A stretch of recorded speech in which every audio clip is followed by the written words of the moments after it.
Hey guys, welcome back to the channel. Viktor G here.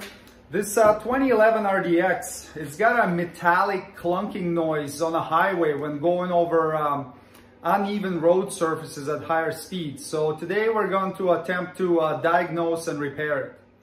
So the reason I'm suspecting these front control arms is the bushings got some massive cracks in them right there, and they're completely delaminated from the inside insert.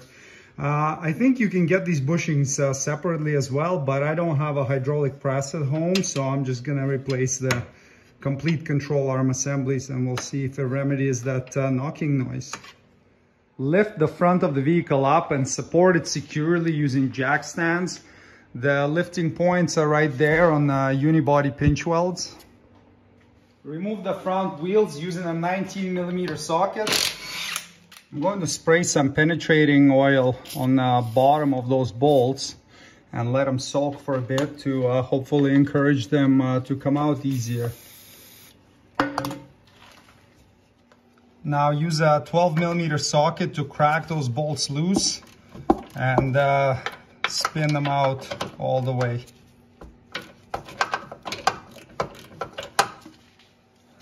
Remove the bolts. Remove the bracket.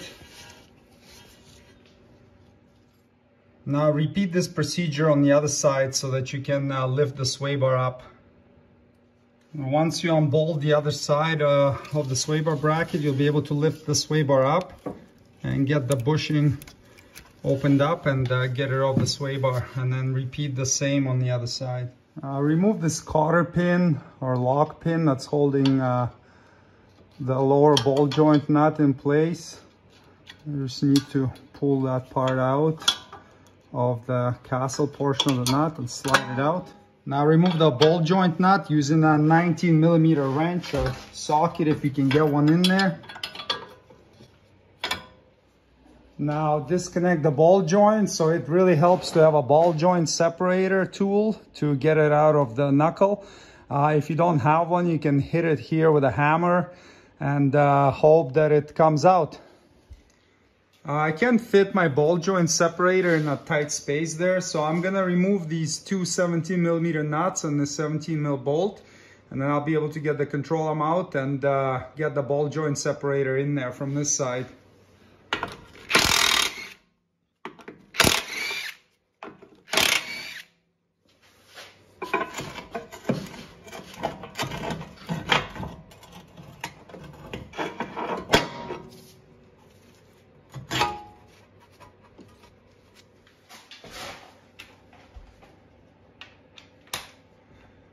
Now remove these two 14mm bolts.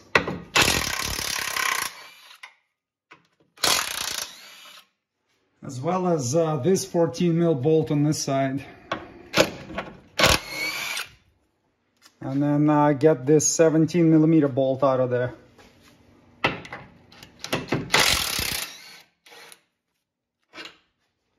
And now you should be able to pull the control arm out.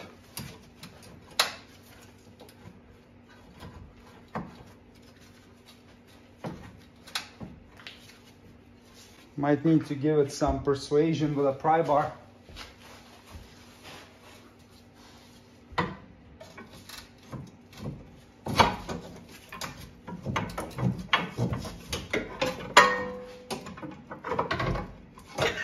There we go.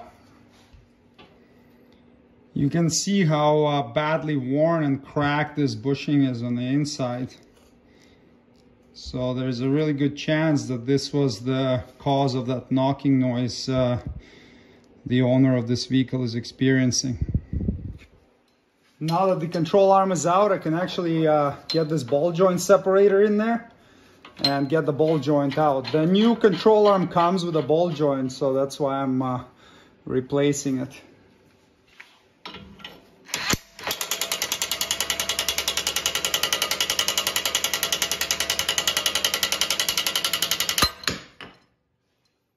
Good. Now let's get the replacement control arm back in there.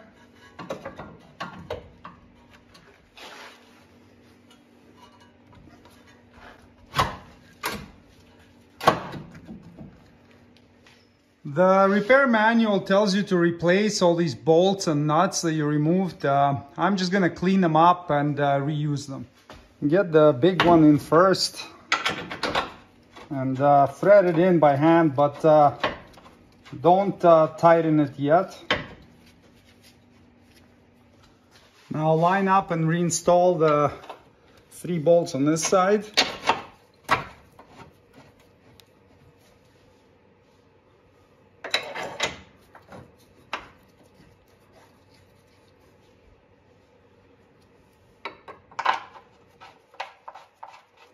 You can zip these 3 up.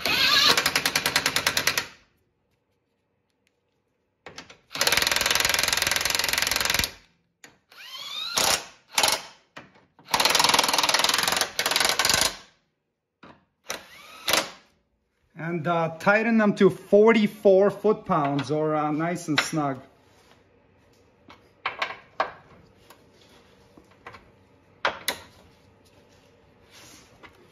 This big bolt, thread it in, don't tighten it. So don't tighten it until it contacts the side of the subframe.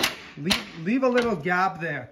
And the reason for that is you want to tighten this bushing with the vehicle suspension loaded. If you don't, if you tighten it with the arm drooping down like this, the bushing will always be twisted up when the vehicle's sitting on the ground, and it's gonna wear it out real quick. So we'll either want to load the suspension up or put the vehicle on the ground once everything else is completed, and then tighten this bolt after that. Now get this ball joint in and spin the nut onto it.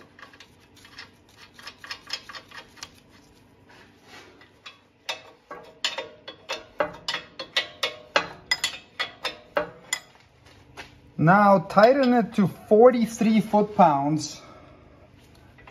It's unlikely you'll be able to get a torque wrench in there, so just make sure it's nice and tight. And once it's at 43 foot-pounds, you want to turn it until the castle nut aligns with one of the cutouts in the nut aligns with the hole. So don't loosen it, only tighten it. If you loosen it, then it may become loose later on. So once you tighten it till where it aligns, then you can install the cotter pin back in place. Okay, insert it until the claw catches with one of the slots on the nut. Since you have to unbolt the sway bar anyways to do the control arm, you might as well install new sway bar bushings at this time. Note that the new bushing has a mark that says front, so that's pointing to the front of the vehicle, and the cutout will be towards the rear. I get it around the sway bar in the same spot where it was. You can see by the wear on the sway bar paint. Install the bracket over it, and then do the same on the other side before you bolt the sway bar brackets down. Now line up the bolt holes and install the 2 bolts. I like putting a little bit of anti-seize on them just so that it's easier to remove them next time I have to work on something here.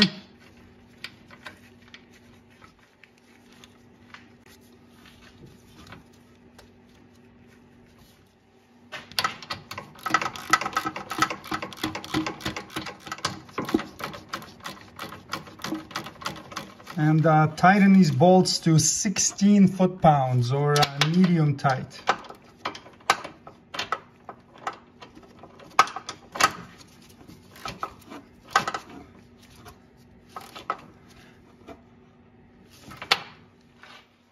Now reinstall the front wheels.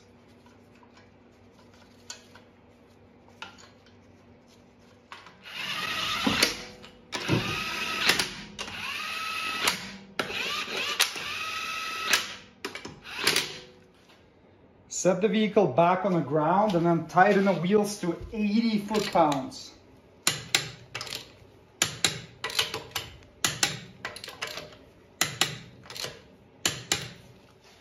Now that the vehicle is sitting on the ground, you can go ahead and tighten this last bolt on the control arm.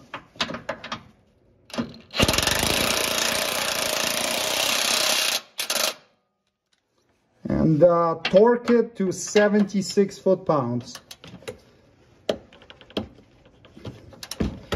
Or nice and snug. And there you go. Front control arm replacement is completed. Now take the vehicle for a drive and make sure that the knocking noise from the suspension is gone. And then it's a really good idea to take it in for an alignment after as well, just to make sure all the angles are in spec. Thanks for watching. Please check for product links below the video for any tools or supplies needed to complete the procedure shown in this tutorial.